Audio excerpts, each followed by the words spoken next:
ஐயா வணக்கங்க ஐயா. ஐயா வணக்கம். எப்படி இருக்கீங்க? நலமா இருக்கு ஐயா. ஐயா இன்னைக்கு என்ன கான்செப்ட்னு கேட்டீங்கன்னா, தமிழ் மாதத்துல 12 மாதங்கள் இருக்கு. அந்த 12 மாதங்களில் பிறந்தவர்கள் குணாதிசயங்களை பத்தி நம்ம பார்க்க போறோம். சூப்பர். ஏன்னா ஒவ்வொருத்தருக்கு ஒவ்வொரு மாதத்துல வந்து இப்படிதான் இருப்பாங்க அப்படின்னு நம்ம கணிச்சு சொல்றோம். அப்படி பண்ணும்போது சித்திரை மாதத்துல பிறந்தவங்க குணாதிசயங்கள் இப்போ ஐயா இருக்கும். கண்டிப்பா அருமையான கான்செப்ட். நல்லபடியா சொல்லலாம். தமிழ் மாதம் ஒவ்வொரு மாதமும் ஐயா ஒரு தனிச்சிறப்புகளை கொண்ட மாதமாக இருக்கிறது. சித்திரையிலிருந்து நம்ம ஆரம்பிக்க போறோம். சித்திரை மாதம்னா சித்ரா பௌர்ணமி, சித்திரை.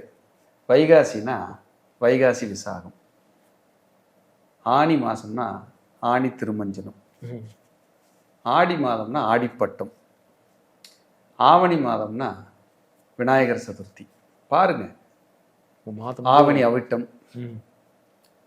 ஒவ்வொரு மாதத்திற்கும் விசேஷம் உண்டு, ஒரு பலன் உண்டு.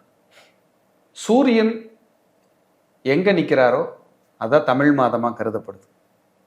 சூரியன் 12 இடத்துல நிற்பார். அப்ப மேசத்தில் நின்னார்னா சித்திரை மாசம். சூரியனுக்கு 30 டிகிரி மொத்தம், ஒரு கட்டத்துக்கு ஒரு டிகிரி, 30 டிகிரி. அப்போ 30 நாட்கள். இப்படிதான் நம்ம முன்னோர்கள் அதை கணிச்சு வச்சிருக்கிறாங்க. சிலருக்கு 31 இப்படி வரும். 12 கட்டம் சுத்தி வரும்போது அங்கங்க ஒன்னொன்னு ஆட் பண்ணி 365 நாள், 365 நாள் அப்படிங்கிறது நம்ம முன்னோர்கள் வகுத்து வச்சிருக்காங்க. ரொம்ப பிரமாதமான ஒரு கான்செப்டுங்க. அப்படி முதலில் சித்திரை என்பது மேச ராசியிலே சூரியன் உச்சமடைகின்ற மாதமாக கருதப்படுகிறது. அப்புறம் இந்த சித்திரை மாசத்துல தான் உச்சம்னா வேற ஒன்றும் இல்லைங்க, சூரியனுக்கு பக்கத்துல பூமி போகும். அதான் வெயில் ஜாஸ்தியா இருக்கு. சூரியனை விட்டு பூமி நகர்ந்துச்சுன்னா குளிர்காலம், சூரியன் நீசம். பாருங்க, உச்சம் நீசத்துக்கு இதுக்கு விளக்கம் இதுதான். அப்ப சூரியன் உச்சமா இருக்கிற மாசம் சித்திரை மாசம். சித்திரை மாசங்கள்ல பாருங்க, மதுரையில சித்திரை திருவிழா நடக்கும். கொடியேற்றத்தோட பிரமாதமான விழா. அழகர் காத்துல இறங்குவாரு. அப்ப எல்லா இடத்துலையுமே தேர்கள் ஓடும். ஊர்ல தீர்த்த நீராடுவாங்க, மஞ்சள் நீராட்டம் இருக்கும். இந்த வெயில் காலம்ங்கிறதுனால கிருமிகளால் அம்மை பார்த்து தொந்தரவு இல்லாமல் இருக்கிறதுக்காக அந்த வேப்பிலையெல்லாம் ஊர் எல்லையில் கட்டி விட்டு மஞ்சள் நீரெல்லாம் ஊற்றி, ஆன்டிபயோட்டிக் அது, மஞ்சள் நீரெல்லாம் ஊற்றி அந்த டிஸ்டர்ப் இல்லாமல் அந்த மாதத்தை வந்து எவ்வளோ அற்புதமாக கூழ் திருவிழாலாம் வைப்பாங்க சில இடத்துல. எங்கள் ஊர்லேயே வந்து கூழெல்லாம் அந்த சித்திரையில் வெயிலில் காய்ச்சி ஆடி கூழ் ஊற்றுறது வேற, சித்திரையிலேயே சில இடத்துல கூழ் ஊற்றி எல்லாம் பண்ணுவாங்க, அம்மன் திருவிழான்னு சொல்லி. இப்படி எல்லாம் நடக்கும். அப்படி சித்திரை மாதம்ங்கிறது சூரியன் மேசத்தில் உச்சமாகிறது. இது ஒரு பெண் ஜாதகத்தில் இருந்தால் அந்த பெண் குழந்தை பிறந்தா தந்தைக்கு யோகம். ஆண் ஜாதகத்தில் சித்திரை மாதத்துல பிறந்தா ஒரு போராட்டம் தந்தைக்கு உண்டுங்கிறது ஒரு கூற்று. அது இயற்கையா நம்ம பார்த்துட்டு தான் வரோம். வழக்கமா சொல்லிட்டே இருக்கேன், சித்திரை மாசம் பையன் பிறக்கக்கூடாது. சூரியன் உச்சமாயிருது, பையன் பிறக்கும் போது அது சிறப்பா இல்லை அப்படிங்கிறது ஒரு ஜென்ரல் கான்செப்ட். சூரியன் உச்சமாகிற வீட்டுல தான் சனி நீசமாகிறார். சூரியன் உச்சமாகிற வீட்டுல சனி நீசமாகிறார். அப்ப மேச மாசத்துல சித்திரை மாசத்துல பிறந்தவங்களுக்கு பாத்தீங்கன்னா சூரியன் பலமா இருப்பார். இவங்களுக்கு இயற்கையாகவே குலதெய்வ அருள் உண்டு. குலதெய்வமே எனக்கு தெரியலினாலும் அவங்க ஏதாவது கும்பிட்டு இருப்பாங்கல்ல, அந்த தெய்வ ஆசீர்வாதம் உண்டு. இவங்க கிட்ட ஆளுமை திறன், நிர்வாகத்திறன், தர்ம சிந்தனை, மனிதாபிமானம், மற்றவர்களுக்கு உதவி செய்கின்ற எண்ணம் நிறைய இருக்கும். Management skill. பரம்பரையில கோயில் கட்டினவங்க, குடும்பத்துல யாராவது நெருங்கிய உறவினர்கள் அரசு பணியில் இருக்கிறவங்க, ஏன் பக்கத்து வீட்டில் கூட யாராவது அரசு பணி செய்கிறவங்க வந்துடுவாங்க. இப்படி இவங்க வாழ்ந்துட்டு இருப்பாங்க. இவங்களுக்கு வந்து ஈகோ கொஞ்சம் அதிகம், ஸ்ட்ரெயிட் ஃபார்வேர்டு, பர்ஃபெக்ஷன், கோபம், தான் நான்கிற எண்ணம், கர்வம், கௌரவம், இது இயற்கையாக உண்டு. No compromise. இவங்களே எல்லாம் ஒரு ஆட்டம் போட்டுட்டு அதுக்கப்புறம் அடங்கி ஒடுங்கி மன்னிப்பு கேட்டுக்கிட்டு இருப்பாங்க. நான் தப்பாக பேசிட்டேன், என்னை மன்னிச்சிருங்க, என்ன தவறாக நான் பேசிட்டேன் அப்படி. அப்புறம் யாருக்காவது கெடுதல் பண்ணுறதுக்கு இவங்களுக்கு பெருசாக எண்ணங்கள் வராது. ஏன்னா மனிதாபிமானம். ஒருத்தருக்கு பணம் வாங்கிட்டாங்கன்னா திருப்பி கரெக்டாக கொடுக்கணுங்கிற எண்ணம். கரெக்டா நாணயஸ்தர்கள். எப்படி நாணயஸ்தர்கள் கரெக்டா இருப்பாங்க, கரெக்டா இருக்கணும். ஆமா, அப்படி கரெக்டா இல்லாம வாழ்ந்துட்டாங்கன்னா இவங்க மனசாட்சி இவங்களை கொன்றும். இவ தப்பா வாழ்ந்துட்டு போல் இருக்கு, இந்த பிறவியில தப்பு பண்ணிட்டு போல் இருக்குன்னு நிறைய வழிபாடுகளை தேடிக்கிட்டு இருப்பாங்க இவங்க. அப்போ இவங்கெல்லாம் வந்து இந்த சித்திரை மாதத்தில் பிறந்தவங்க பாருங்கள், ரொம்ப ஒரு மாதிரியே உருக்கமாக ஒரு மாதிரியே கஷ்டப்பட்டுக்கிட்டே இருப்பாங்க. ஏன்னா அப்பப்ப தவறா வேகமா முடிவெடுத்து மாட்டிக்குவாங்க. இவங்க அவங்கள சரி பண்ணிக்கிட்டா சேஃப். அவசரப்பட்டு எடுக்கிற முடிவுனால அது பாதிப்பு இருக்கு. அதை சரி பண்ணிக்கிட்டாங்கன்னா லைஃப் ரொம்ப நல்லா இருக்கும். அமைதியை தேட சொல்றோம். சித்திரை மாசத்துல பிறந்தவங்க நிதானத்தை கடைபிடிக்க சொல்றோம். இது இருந்துட்டாலே சக்சஸ் சார். அடுத்து பாத்தீங்கன்னா வைகாசி. வைகாசியில பிறந்தவங்களோட குணாதிசயங்கள் இப்போ இங்கே இருக்கும். கண்டிப்பா. வைகாசினா ரிஷப ராசியில சூரியன் இருப்பார். 30 நாட்கள் அங்கதான் இருப்பார். அப்போ வைகாசியில பிறந்தவங்க எல்லாருமே பார்த்தீங்கன்னா மேக்சிமம் வருமானம் ஒரு 80% பேர்த்துக்கு ஒரு திருப்தி இருந்துகிட்டே இருக்கும். நிரந்தர வருமானத்தை அது கொடுத்துரும். அதே போல சில நேரங்களில் குழந்தைகள் விஷயத்துல இவங்களுக்கு கவலை வரும். குழந்தை பிறந்து இறந்தது, அபாசனானது, குழந்தைகளால மனக்கவலை அடைகிறது, ஒரே குழந்தையோட நிப்பாட்டிட்ட சார்னு சொல்றது, இதெல்லாம் வைகாசி மாசத்துல இருக்கும். அது சூரியன் வாக்குஸ்தானம், காலச்சக்கரத்துக்கு 2ஆம் இடத்துல உட்கார்ந்துருப்பார். இவங்க பேச்சு எப்படி இருக்குன்னா, யாருக்கு பணிஞ்சு போக வேண்டிய அவசியமெல்லாம் இல்லை. இஷ்டம் இருந்தா வா, இல்லைன்னா போயிட்டே இரு. நான் உங்களோட காலில் விழுகணும்னு அவசியம் இல்லை. நான் என் வேலையை பார்க்குறேன், நீ உன் வேலையை பார்க்குற. இப்படித்தான் நான் இருப்பேன். கவனமா இப்படிதான் இருப்பேன். இவங்க அம்மா இருப்பாங்கல்ல, சித்திரை மாசத்துல வைகாசி மாசத்துல பிறந்தவங்க அம்மா, அவங்க நல்ல நிர்வாகி. ஒன்று அரசு பணி, இல்லை ஏதாவது அரசியல், இல்லை குடும்ப நிர்வாகம், பட்டை கிளப்புவாங்க. நேர்மையாக இருப்பாங்க. அவங்களே ஏதாவது சொல்லிட்டீங்கன்னா அவங்களால தாங்க முடியாது, மன உளைச்சல் ஆகிடுவாங்க. இதெல்லாம் பார்த்தீங்கன்னா அக்யூரேட்டாக இருக்கும். வைகாசி மாசத்துல பிறந்தவங்க, அந்த வைகாசி மாசத்துல பிறந்தவங்க பார்த்தீங்கன்னா இவங்களுக்கு இறை பலம், குரு அருள் இருந்துகிட்டே இருக்கும். இவங்களுக்கு உணவு பழக்க வழக்கத்தால உடம்பு கெடும். வைகாசி மாசம் ஒரு குறிப்பிட்ட ஸ்டேஜுக்கு வந்தபோது, போதுமையா நம்ம சாப்பிட்டதெல்லாம் பிரச்சனையாயிரும் அப்படின்னு நிறுத்திடுவாங்க. திருந்திடலாம் அப்படின்னு நிறுத்திடுவாங்க. அதெல்லாம் இருக்கும். இவங்க பேச்சில் கவனமா இருக்கணும். ஏன் பேசுறோம், எங்க தப்பா பேசணும், எங்க கரெக்டா பேசணும்னு இவங்களால கண்டுபிடிக்க முடியாது. ஆனா இவங்க பேசுறது நியாயமா இருக்கும், நேர்மையா இருக்கும். எமோஷன்ல ஏதாவது மிஸ் ஆகும். ஆமா, மிஸ் ஆயிரும். கவனமா தான் இருக்கணும். உணர்ச்சி வசப்பட்டு வார்த்தை விட்டுறக்கூடாது. இவங்கெல்லாம் சந்தோஷமா இருக்கும்போது வாக்கே கொடுக்கக்கூடாது, நிறைவேற்ற முடியாம போயிடும். ஆனா கமிட்மெண்ட் கொடுத்தா கரெக்டா இருக்கணும்னு நினைப்பாங்க. கமிட்மெண்ட்டை காப்பாற்ற முடியலன்னா மனசளவில் வருத்தப்பட்டுக்கிட்டே இருப்பாங்க. மேக்சிமம் அரசு பணி, அரசியல், அரசாங்கம், இதுல எல்லாம் இவங்களுக்கு நல்ல லிங்க் ஆகும். கோயில்களுக்கு நிறைய செய்வாங்க. கோயில்களுக்கு போறது, கோயில்களுக்கு இது பண்றது, கைங்கரியங்கள் பண்றது, இதெல்லாம் இவங்களுக்கு ரொம்ப நல்லா இருக்கும். வைகாசி மாசத்துல பிறந்தவங்களோட மனைவியும் பாருங்க, நல்ல நிர்வாக திறமையோடு இருப்பாங்க. பண வரவு செலவெல்லாம் பக்காவா இருக்கும். இதெல்லாம் பாசிட்டிவ். குழந்தை பிறந்ததுக்கு அப்புறம் இவங்க வருமானம் உயரும். இவங்க லைஃபே மாறிடும். ரொம்ப சாதாரண நிலையில் இருந்தவங்க வருமானத்துல ஒரு உயரத்தை தொடுவாங்க. ஒரு பொருளாதாரத்தை இழந்து குழந்தை பிறந்ததுக்கு அப்புறம் மீண்டவங்கெல்லாம் வைகாசி மாசம் பிறந்தவங்க.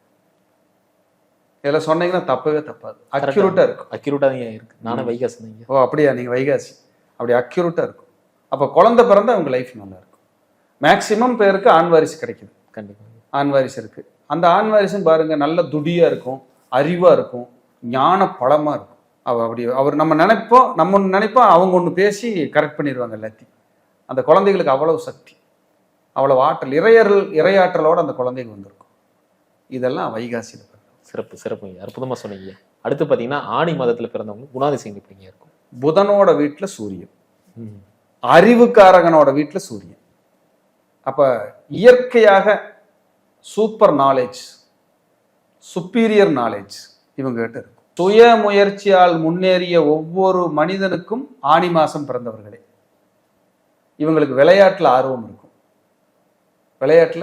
இருக்கும். ஆணி மாசத்துல பிறந்தவங்க. இவங்க தந்தையார் ஊர் மாறி, இடம் மாறி, பூர்வீகம் மாறி வந்தவர்கள். சிலருக்கு இடையில குலதெய்வமே மாறி இருக்கும், குலதெய்வமே குழப்பமா இருக்கும். புதிய குலதெய்வத்தை தேர்ந்தெடுத்து கும்பிட்டுட்டு இருப்பாங்கன்னா ஆணி மாசம். இதெல்லாம் சூப்பரா இருக்கும். ஆணி மாசத்துல யாரு பிறந்தாலும் சரி, அவங்க தாயார் நல்ல நிர்வாகி.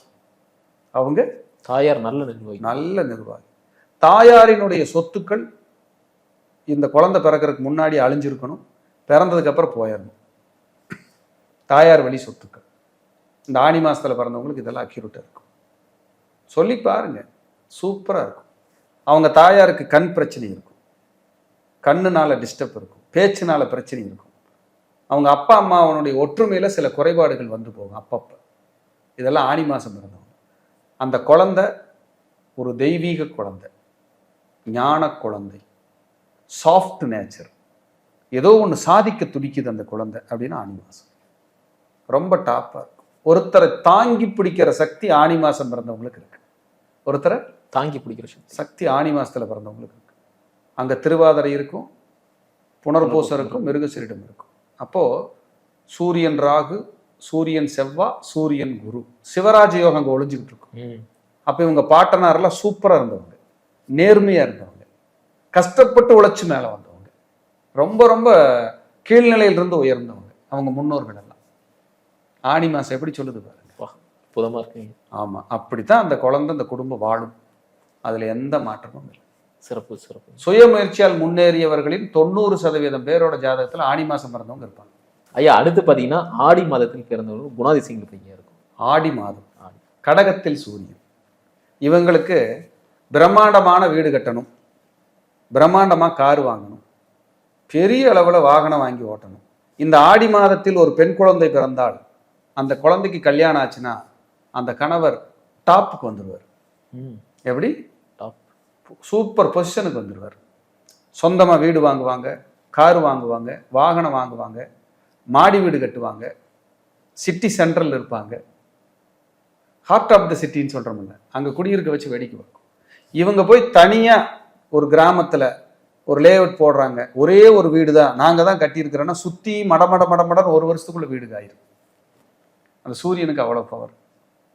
இவங்க பரம்பரையில் கோயில் கட்டியவர்கள், கோயிலுக்கு பூசை செய்தவர்கள், அரசு பணியில் இருந்தவர்கள், அரசு பணிக்கு முயற்சி செய்தவர்கள். இவங்களுக்கெல்லாம் ஜட்ஜு, நீதிபதிகளுடைய நட்பு, வழக்கறிஞர்களுடைய நட்பு, மருத்துவர்களுடைய நட்பு நிறைய இருக்கும். ஆன்மீகத்தில் திளைத்தவர்கள், ஆன்மீகத்தில் திளைத்தவர்கள். இவர்கள் தந்தையார் இடம் மாறி ஊர் மாறி வந்தவர், 2 இடம் 3 இடம் மாறி படித்தவர். தந்தையாரும் சரி, ஜாதகரும் சரி.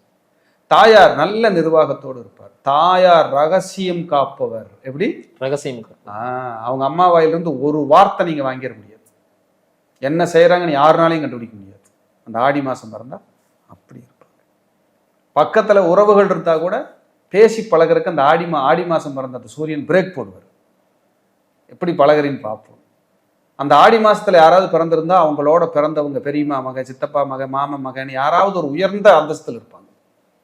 அந்த உறவுகள்ல ஒருத்தர் குவாலிட்டியா பெரிய போஸ்டிங்ல இருப்பாங்க, பெரிய பதவியில, பேர் சொல்லும் இடத்துல மதிக்கத்தக்க நபர்களாக வாழ்வார்கள்.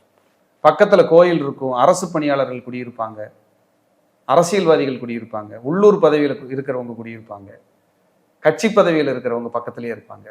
யார் ஆடி மாசம் பிறந்தாலும் அவங்க வீட்டுக்கு பக்கத்துல ஒரு காலி நட பென்சிங் போட்டு வச்சிருப்பாங்க. ஒரு இடம் பக்கத்து வீட்டுல இன்னொரு இடம் இருக்கு, அவங்க இதையும் சேர்த்து புழங்கிட்டு இருப்பாங்க. அடுத்து பாத்தீங்கன்னா ஆவணி மாதத்தில் பிறந்தவங்க குணாதிசயங்கள் நீங்க இருக்கு. சூரியன் ஆட்சி, சூரியன் ஆட்சி. சித்தர்கள் வழிபாடு ரசிச்சு ருசிச்சு செய்வாங்க. ஆவணி மாசம் பிறந்துட்டா நிர்வாகத்திறமை சூப்பர். தந்தையார் குடும்பம், பேர் சொல்லும் குடும்பம். ஆவணியில் விநாயகர் வழிபாடு, மீனாட்சி அம்மன் வழிபாடு, இதெல்லாம் டாப். இவர்கள் பரம்பரையில் மதம் மாறியவர்கள், கலப்பு திருமணம் செய்தவர்கள், ஜாதி மாதிரி கேஸ்ட் மாதிரி திருமணம் பண்ணிட்டேன்னு சொல்றவங்க மேக்சிமம் இருக்கிறதுக்கு வாய்ப்பு. சூரியன் ஏன் அப்படின்னா, சூரியன் ஆவணியில பிறந்திருந்தா சிம்மத்தில் இருக்கும், நேரம் எங்க பார்க்கும்? கும்பத்தை பார்க்கும். கும்பம் பாதகஸ்தானம் காலச்சக்கரத்துக்கு. அப்ப அந்த ஃபேமிலியில ஒரு பாதகம் இருக்கும். இவங்களுக்கே குழந்தை விஷயத்துல ஒரு கசப்பு இருக்கும். ஆவணி மாசம் பிறந்தவங்க குழந்தைகளால் ஒரு மன வருத்தம் இருக்கும், ஒரு மன அமைதி கிடைக்கும் சில நேரங்கள்ல, அப்படிங்கிறது ஒரு கணக்கு. இவங்க பூர்வீகம் எங்கள் பாட்டனார் அங்கேயே அடக்கம் பண்ணியிருக்கிறோம், உள்ளேயே கோயில் இருக்குது, உள்ளேயே ஒரு கோயில் வச்சு கும்பிடுறோம், ஒரு பெரிய மரம் இருக்கும், ஒரு பெரிய கிணறு இருக்கும், அந்த மரத்துக்கடியில் தான் சமாதி இருக்கும், சிலர் ஜீவசமாதி மாதிரி நாங்கள் கும்பிடுறோம். இதெல்லாம் ஆவணி மாதம். ஆவணியில் பிறந்துட்டாலே அவங்களுக்கு சித்தர்கள் ஆசீர்வாதம் இயற்கையாக கிடைக்கும். இவங்க மனைவியும் நல்ல நிர்வாகத்திறமையோடு இருப்பாங்க, படித்தவங்க, மனிதாபிமானம் கொண்டவங்க, உள்ளூர் பதவிகள், ஊர் பதவிகளில், கோயில் காரியங்களில், சங்கம், சமுதாய பொறுப்புகளில் இருக்கிறவங்க இருப்பாங்க. இவங்களுக்கு மேக்சிமம் ஃபெயிலியரே வராது. ஃபெயிலியர் வந்தால் தாங்க முடியாது, எப்படியாவது அப்படி இப்படின்னு பண்ணி அதை சரி பண்ணது தான் பார்ப்பாங்க. ஆவணியில் பிறந்தவர்கள். ஆவணிங்கிறது சாதாரண மாதம் இல்லைங்க, விநாயகர் சதுர்த்திங்க. எப்படி? விநாயகர் சதுர்த்தி முதன்மை கடவுளுடைய விசேஷம் நடக்கிற இடம். இவங்களும் எப்போ முதன்மையாக இருக்கணும்னு தான் ஆசைப்படுவாங்க. ஆவணியில் பிறந்தவர்கள். ஆவணியில் பிறந்துட்டாலே ஒரு குடுப்பினை தான். இவங்க போன பிறவியில செஞ்ச கர்மாவை இந்த பிறவியில அனுபவிக்க பிறந்தவங்க ஆவணியில பிறந்தவங்க. அடுத்து பாத்தீங்கன்னா புரட்டாசி. புரட்டாசி மாதத்துல பிறந்தவங்களோட குணாதிசயங்களை பத்தி சொல்லுங்க. கண்டிப்பா. அதுவும் புதனோட வீடு. புதன் உச்சமாகிற வீடு. இவங்க முன்னோர்கள் யாராவது, அம்மாவை பத்த அப்பா அம்மாவோ, அப்பாவை பத்த அப்பா அம்மாவோ, யாராவது ஒருத்தங்க அவங்க வர்க்கத்துல அரசியல், அரசாங்கம், நல்ல பதவிகள்ல இருந்தவங்க இருப்பாங்க. இவங்களுக்கு கொஞ்சம் மதிப்புமிக்க நபர்கள்ல எதிரியா மாறுவாங்க. ஒத்த தலைவலி வரும். ஒரு கவர்மெண்ட் ஜாப் பார்க்குறாங்கன்னா இவங்களோட உயரதிகாரிகள் இருக்காங்களா, அவங்களால பிரச்சனை வரும். எங்க வேலை பார்த்தாலும் இவங்களுக்கு உயரதிகாரிகள் தொல்லை இருக்கும். இவங்களுக்கு கண் பிரச்சனை வரும். இந்த தலை சொட்டையாகிறது, தலைமுடி பூரா உதிர்றது. புரட்டாசி அங்க சுக்கிரன் நீசம், சந்திரனோட நட்சத்திரம் இருக்கு. அப்ப இவங்க அம்மாவே நல்ல நிர்வாக திறமையோடு இருப்பாங்க. இவருமே இவருக்கு இவங்க அம்மாவுக்குமே ஒத்து வராது. ஏன்னா அது 6ஆம் இடமா, சந்திர நட்சத்திரம் அங்க இருக்கா, சந்திரன் தாயாரா. அப்ப அம்மாவுக்கு இவருக்கு சில நேரங்கள்ல பகை மூடும், கருத்து வேறுபாடுகள் வரும். சூரிய நட்சத்திரம் இருக்கிறனால அப்பாவுக்கு உடல் ஆரோக்கியம் பாதிக்கப்படும், கருத்து வேறுபாடுகளும் வரும். இவங்க அரசு பணிக்கு ட்ரை பண்ணியோ, ஒரு நல்ல வேலையில் இருந்தோ, நல்ல முன்னேற்றத்தில் இருந்தோ இழந்து மீண்டும் மேலே வருவாங்க புரட்டாசியில பிறந்தவங்க. அப்படியெல்லாம் ஒரு அமைப்பு. ஆனா புரட்டாசியில பிறந்தவங்களுக்கு கடவுளுடைய பக்தி, கோயில் காரியங்கள் செய்யறது, கடவுளுடைய ஆசீர்வாதம், இதெல்லாம் ரொம்ப நல்லா இருக்கும். இவங்க வம்சாவளியில யாராவது ஒருத்தங்களுக்காவது குழந்தை இல்லை, குழந்தை லேட்டு, புத்திர தோஷம், புத்திர சோகம் அப்படிங்கிற ஒரு கோட்பாடுகள் வந்துடும். அப்படி ஒரு அமைப்புல வாழ்றாங்க. இதெல்லாம் ஒரு மைனஸ். ஏன் நெருங்கிய நண்பருக்கே யாருக்காவது குழந்தை இல்லாமல் இருக்கும், கல்யாணம் லேட்டாக இருக்கும். இப்படியெல்லாம் அது சூழ்ந்துதான் இருக்கும் புரட்டாசியில் பிறந்தா. புரட்டாசிங்கிறது 6ஆம் இடத்தில் சூரியன் காலச்சக்கரத்துக்கு. அப்போ இவங்க கிட்ட பார்த்தீங்கன்னா இவங்களுக்கு எப்பவுமே ஒரு கடன், நோய், வழக்கு, எதிரி, பகைனி இப்படி சூழத்தான் ஓடிட்டு இருப்பாங்க, வேற வழி. அடுத்து பார்த்தீங்கன்னா ஐப்பசி மாதத்துல பிறந்தவங்களோட குணாதிசயங்கள் எப்படிலாம் இருக்குங்க? கண்டிப்பா. ஐப்பசினா சூரியன் நீசமாகிற மாசம். மேக்சிமம் இந்த ஐப்பசியில் பிறந்தவங்களுக்கு பார்த்தீங்கன்னா தந்தையினுடைய வெற்றி, பலம் எல்லாமே கொஞ்சம் வீக்காக தான் இருக்கும். அது ஏதாவது குரு பார்க்குறாரு, வேற ஏதாவது கிரகங்கள் சேருதுன்னா அப்புறம் வேற கணக்கு. ஆனால் ஐப்பசியில் பிறந்தவங்களுக்கு தந்தையினுடைய பலம் குறைவு. கருத்து வேறுபாடுகள் வரலாம், இல்லை தந்தைக்கு வளர்ச்சி இல்லைன்னு சொல்லலாம், போராட்டமாக இருக்கலாம். இந்த ஐப்பசியில் யார் பிறந்தாலும் அவங்க மனைவி நல்ல நிர்வாக திறமையோடு இருப்பாங்க, நல்ல படித்தவங்களா இருப்பாங்க, நல்ல ஆன்மீக சிந்தனையோடு இருப்பாங்க. ஐப்பசியில் பிறந்தவங்களுக்கு குழந்தை லேட்டு, குழந்தைகளால் மன வருத்தம், பூர்வீக சொத்துக்களால் பிரச்சனை, குலதெய்வத்தினால் ஒரு போராட்டம், இதெல்லாம் இல்லாமல் வாழ முடியாது. ப்ரமோஷன் கிடைக்கிறக்குள்ள இவங்களுக்கு போதும் ஆயிடும். இந்த ஐப்பசியில் பிறந்தவங்களுக்கு சுயதொழில் பண்ணுறாங்கன்னு வைங்க, போராடி கீழே விழுந்து எந்திரிச்சு ஓடி சலிச்சே போயிடும். என்ன வாழ்க்கை சார், நல்ல திறமை இருக்கு, உழைப்பு இருக்கு, பணம் கூட இருக்கு, வளர்ச்சி மட்டும் கண்ணுக்கே தெரிய மாட்டேங்குது, ஓடிக்கிட்டே இருக்கிறேன் சார், எப்படியோ ஓடிக்கிட்டு இருக்கு சார் அப்படிம்பாங்க. இவங்களுக்கு குழந்தை பிறந்தா, மனைவி வந்தா ஒரு வளர்ச்சி உண்டு, ஒரு வெற்றி உண்டு அப்படிங்கிறது ஒரு கணக்கு. ஐயா, அடுத்து பார்த்தீங்கன்னா கார்த்திகை மாதத்துல பிறந்தவங்களோட குணாதிசயங்கள் எப்படிங்க? கார்த்திகை மாதம், கார்த்திகை திருவண்ணாமலை ஜோதி, கார்த்திகை பௌர்ணமி அப்படிங்கிறது ஒரு அமைப்பு. அப்போ கார்த்திகை மாதத்துல பிறந்தவங்களுக்கு எப்படி இருக்குன்னா, தன்மானம் அதிகம், முன்கோபம் அதிகம், ஒரு உறவை டக்குன்னு வெட்டி விட்டுருவாங்க, ரொம்ப ஸ்ட்ரெயிட் ஃபார்வேர்டு, ரொம்ப பர்ஃபெக்ஷன். ஒருத்தர் ஃபோன் எடுக்கலைன்னா கூட அடுத்தது கூப்பிட்டு பேச மாட்டாங்க. இவங்ககிட்ட அந்த குணம் அதிகமாக இருக்கும். என்னடா நம்ம கூப்பிட்றோம் எடுக்க மாட்டேங்கிறாங்களே, நம்ம பேசுகிறோம் திருப்பி ரெஸ்பான்ஸ் பண்ண மாட்டேங்கிறாங்களே. இவங்களுக்கு இவங்க அப்பா அம்மா தான் முதல்ல கசப்பு சந்திக்கிறது, அந்த இணக்கத்தை கொடுக்காது. இப்போ குழந்தை பிறந்து இறக்குறது, குழந்தை அபாசன் ஆகிறது, குழந்தை லேட் ஆகிறது, குழந்தைகளால் மன உளைச்சல் வருது, குழந்தைகளை விட்டு இவங்க பிரிஞ்சிருக்கிறது, இதெல்லாம் இருக்கும். குழந்தைக்கு பிறந்தா இவங்களுக்கு வருமானம் உயரும், பொருளாதார தன்னிறைவாக இருக்கும். குழந்தைக்கு பிறந்ததுக்கப்புறம் இவங்களுக்கு உயிர் சொத்து வரும், முன்னோர்களுடைய உயிர் சொத்து வரும் குழந்தை பிறந்ததுக்கப்புறம். கார்த்திகை மாதம் பிறக்கிறதே ஒரு புண்ணியம். ஏன்னா கார்த்திகை மாதத்தில் இல்லாத சிறப்பே இல்லை. கார்த்திகை சோமவாரம்னே கும்பிட்றாங்க சிவன் கோயிலில். சங்காபிஷேகம் அப்படிதான் நடக்குது. 1008 சங்குகள் வச்சு கார்த்திகை மாதத்துல சங்கு. இவர்களுக்கு சிவனினுடைய பரிபூர்ண கடாட்சம், அருளாசி எப்பவும் உண்டு. நீங்கள் கார்த்திகை மாதம் பிறந்தீங்கன்னா ஊராக போய் கோயிலாக சுத்த வேண்டாம், நேராக திருவண்ணாமலை நீங்கள் பிறந்த மாதம் கார்த்திகை ஜோதி வரும். அந்த உச்சியில் அந்த அக்னி ஜோதி ரூபம் கார்த்திகையில் மாலை 6 மணிக்கு மேலே சூரியன் மறைந்த பின்பு இங்க ஒரு சூரியன் உதயமாக அந்த மலை மேல அந்த பரணி தீபம் பார்த்துட்டு, இந்த கார்த்திகை மாசத்துல பிறந்தவங்க போய் கார்த்திகை தீபமும் பார்த்துட்டு, எவ்வளவு கூட்டம் இருந்தாலும் எப்படியாவது அட்ஜஸ்ட் பண்ணி ஒரு கிரிவலம் போயிட்டு ஒரு பிரார்த்தனை வச்சுட்டு வாங்க. கார்த்திகையில் கிரிவலம் சென்றால் அங்க வர்ற பௌர்ணமி அன்னைக்கு கிரிவலம் போனா 12 மாதங்களுக்கும் நீங்க கிரிவலம் போல பலன் கிடைக்கும். அவ்வளவு பவர். திருவண்ணாமலைன்னு நீங்க உச்சரிச்சாலே இந்த பிறப்பு அறுக்கப்படுகிறது, பிறவி கர்ம அறுக்கப்படுகிறது. இனி ஒரு பிறவி இல்லைங்கிறான். இனி ஒரு பிறவி இல்லை இல்லை அப்படிங்கிறது ஐதீகம். மலையே ஜோதியாக, மலையே ஜோதியாக அப்படியான ஒரு இடம் திருவண்ணாமலை. அப்ப அந்த இடத்துக்கு போறது கிஃப்ட். கார்த்திகை மாசத்துல பிறந்தவங்க நண்பர்களா இருந்தா, உறவுகளா இருந்தா பிடிச்சி வச்சுக்கங்க. உங்களுக்கு ஒரு பெனிஃபிட், உங்க கர்மா அகல்றதுக்கு ஒரு வாய்ப்பு. அப்படிப்பட்ட ஒரு நல்ல உள்ளங்களும் நல்ல குணங்களையும் படைத்தவர்கள் கார்த்திகை மாதத்தில் பிறந்தவர்கள். கார்த்திகை மாதம் தான் சபரிமலைக்கு மாலை போடுறது. சொன்ன மாதிரி சபரிமலை மாலை போடுறது கார்த்திகையில தான். பழனி போறாங்க, கார்த்திகை ஜோதி அன்னைக்கு பழனி போறாங்க. நிறைய முருகன் ஆலயத்துல போய் வழிபடுறாங்க கார்த்திகை மாசம். எவ்வளவு பெரிய ஒரு விஷயம் பாருங்க. நிறைய விசேஷம், இதெல்லாம் கிஃப்ட். இதெல்லாம் கடவுளுடைய சித்தம். அந்தந்த மாதங்களுக்கு ஒரு சிறப்பு கொடுத்தது. அடுத்து பாத்தீங்கன்னா மார்கழி. மார்கழி பிறந்தவங்களுக்கு குணாதிசயங்கள் எப்படி இருக்குன்னு சொல்லுங்க. மார்கழியில் பிறந்தவர்கள் முன்னோர்கள் உருவாக்கி வைத்த சொத்து, இல்லை முன்னோர்கள் உருவாக்கி வைத்த பெயர்கள், இந்த ஒரு 3 தலைக்கட்டுக்கு அப்புறம் ஒருத்தர் அனுபவிக்கிறாருன்னா அவங்க மார்கழியில் பிறந்தவங்களா இருப்பாங்க. ஏன்னா சூரியன் குரு வீட்டில் 9வது வீட்டில். இவங்க நேர்மையே உருவானவர்கள், நியாய தர்மத்திற்கு கட்டுப்பட்டு வாழ்பவர்கள், குழந்தைகளுக்காக வாழ்பவர்கள். இப்படி வாழ்வாங்க. இன்னொரோட பையன், இன்னொரோட பேரன் அப்படிங்கிற அப்படி நான் இன்னார் பையன், நான் இன்னார் பேரன், இல்லை இவருக்கு பிறந்த குழந்தைக்கு எங்க அப்பா இன்னாரு, அப்படி புகழா வாழ வைக்கிற ஒரு மாதம் மார்கழி. மார்கழி என்ன சாதாரண மாசமா? ஒவ்வொரு மாசத்துக்கு ஒரு சிறப்பு. மார்கழியில அந்த 30 நாளும் காலையில 4:30 மணிக்கு எப்படி பாடுறாங்க போய் கோயில்கள்ல. உங்களுக்கு ஆண்டாள் பாசுரம் எல்லாம் அந்த மார்கழியில தானே பாடுறாங்க.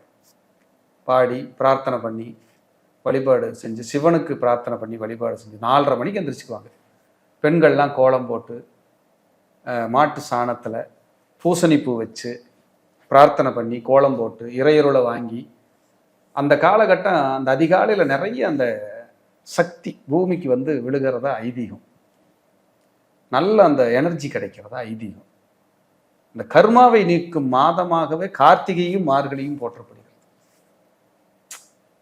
தேக பலம் தான் பாட்டு ஐயப்பனுக்கு பாடுறோம்.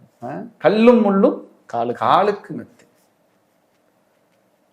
எப்படி பாரு, இருமுடி தாங்கி ஒரு முகமாக 18 படி ஏறி ஐயனை காண வந்து இந்த விரதம் இருந்து கல்லும் முள்ளும் காலுக்கு மெத்தின்னு 48 கிலோமீட்டர் அந்த காட்டுக்குள்ள பயணிச்சு அங்க போய் அந்த ஐயப்பனை ஒரு இந்த செகண்டு அந்த பொன்னவனை அந்த ஐயனை பார்க்கும்போது அந்த ஒரு சொட்டு கண்ணீர் அப்படி நம்ம கண்ணில் இருந்து அறியாம கீழே விழுகும். இந்த பிறவி பயனை அடைஞ்ச மாதிரி ஒரு இது வந்துடும் நமக்கு. அப்படிப்பட்ட ஒரு அற்புதமான மாதமாக கார்த்திகையும் மார்கழியும் போற்றப்படுகிறது. பாருங்க, ஐயப்ப அப்படியே கண்ணு முன்னாடி வந்து போன மாதிரி இருக்கு. கண்டிப்பாங்க. அப்படிப்பட்ட ஒரு மாதம் மார்கழி. பெருமாளுடைய ஆசீர்வாதம், சிவனுடைய ஆசீர்வாதம், ஐயனின் ஆசீர்வாதம், ஆஞ்சநேயருடைய ஆசீர்வாதம் ஒரு சேர ஒருங்கே இணைந்து நமக்கு தெய்வீக அருள் கிடைக்கக்கூடிய ஆற்றல் மார்கழி. மார்கழியில் பிறந்தவர்கள் தெய்வ பலம் பொருந்தியவர்களே. ஒரே வரி சிறப்பு. மார்கழி மாசம் யாராவது மோட்சம் ஆயிட்டாங்கன்னா வைகுண்ட பிராப்தம். எப்படி? வைகுண்ட பிராப்தம். அப்ப இறக்கிறதுக்கே அப்படி ஒரு சக்தி இருக்கும்போது, பிராப்தம் இருக்கும்போது, மோட்சத்துக்கே வாழ்றதுக்கு எவ்வளவு சக்தி இருக்கு மார்கழியில். அதெல்லாம் நம்ம ரசிக்கணும். அடுத்து பாத்தீங்கன்னா தை மாதத்துல பிறந்தவங்களோட குணாதிசயங்களை பத்தி சொல்லுங்க. கண்டிப்பா. தை மாதம் தமிழர் திருநாளாம். தை திருநாள். தை மாசம் பிறக்கிறதுக்கு புண்ணியம் பண்ணியிருந்தா தானே பிறக்க முடியும். கண்டிப்பா. என்ன பிறக்க முடியாதுல்ல. மகரத்துல சூரியன். தை பிறந்தால் வழி பிறக்கும். மகர சங்கராந்தி. தை மாசம் ஸ்டார்ட் ஆகுது, தை பிறக்குது, வழி பிறந்துடும், வீடு கட்டிடுவோம், விவசாயம் பண்ணிடுவோம், அடுத்தது கல்யாணத்துக்கு பார்த்துருவோம், கண்டிப்பாக இந்த வருஷம் குழந்தை கிடச்சிருவோம், இந்த வருஷம் ஒரு பதவிக்கு போயிடுவோம், வெளிநாடு போயிடுவோம். தை பிறந்தா வழி பிறக்கும். அது உண்மையிலும் உண்மை. அப்போ தை மாசத்துல யார் பிறந்தாலும் சரி, அவங்க வீட்டில் அந்த குழந்தை பிறந்த ஒரு உயரம் உண்டு, ஒரு வளர்ச்சி உண்டு. காலச்சக்கரத்துக்கு 10ஆம் இடம். சூரியன் திக்பலம் அடைகிறாரு. எப்படி? சூரியன் திக்பலம். 4ஆம் இடத்தை வேற பார்க்குறாரு. தையில் ஒரு குழந்தை பிறந்தா அந்த குடும்பம் கண்டிப்பாக மேன்மைக்கு வரும், எழுதி கொடுத்துடலாம்.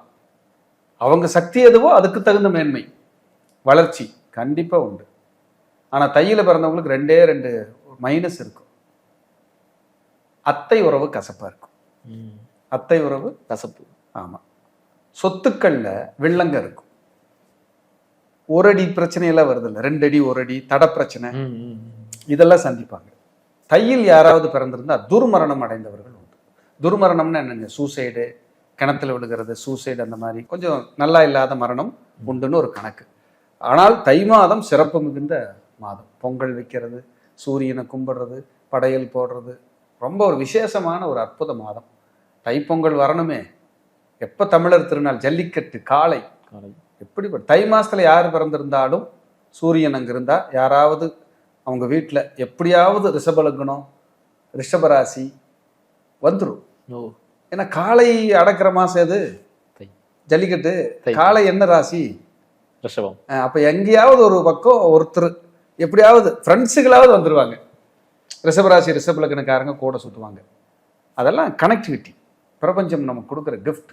அது சூரியன் 10ஆம் இடம் திக்பலம், செவ்வாய் உச்சம். அப்போ வேலையை விஆர்எஸ் வாங்கினவங்க, அரசு பணியை தூக்கி போட்டு வந்தவங்க, சொத்துக்கள் ஏதாவது அரசாங்கத்தை இந்த கரண்ட்டு மரம் போடுறதுக்கு, வாய்க்கால் போடுறதுக்கு, ரோடு போடுறதுக்குலாம் கொடுக்குற மாதிரி வந்துருச்சுங்கிற மாதிரியான ஒரு சூழல். இந்த stone problem, kidney stone problem, இதெல்லாம் அப்படி லேசாக எட்டி பார்க்கும்.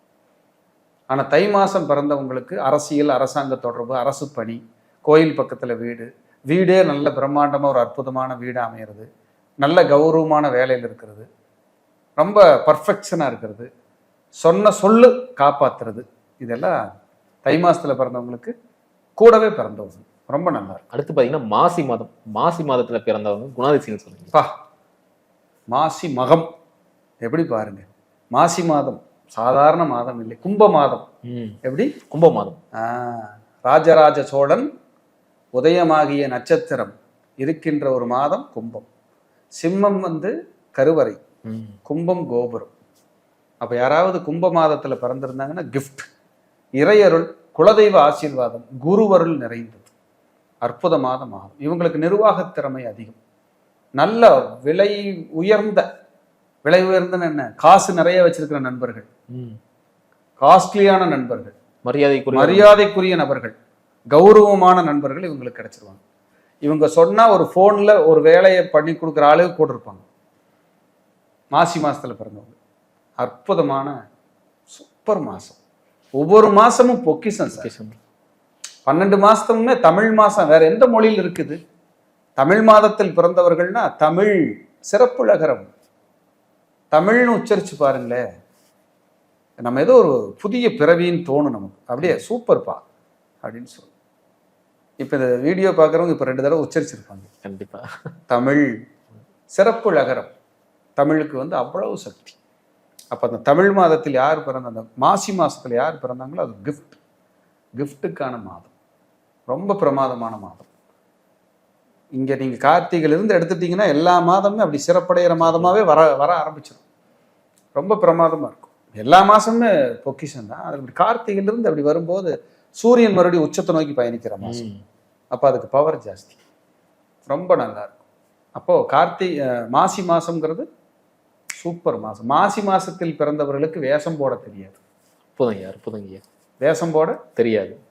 நான் இப்படித்தான் இருப்பேன்ப்பா, கரெக்டாக இரு, நல்ல நிர்வாகத்தை, நல்ல வேலை செய்கிறவங்களை பிடிக்கும்.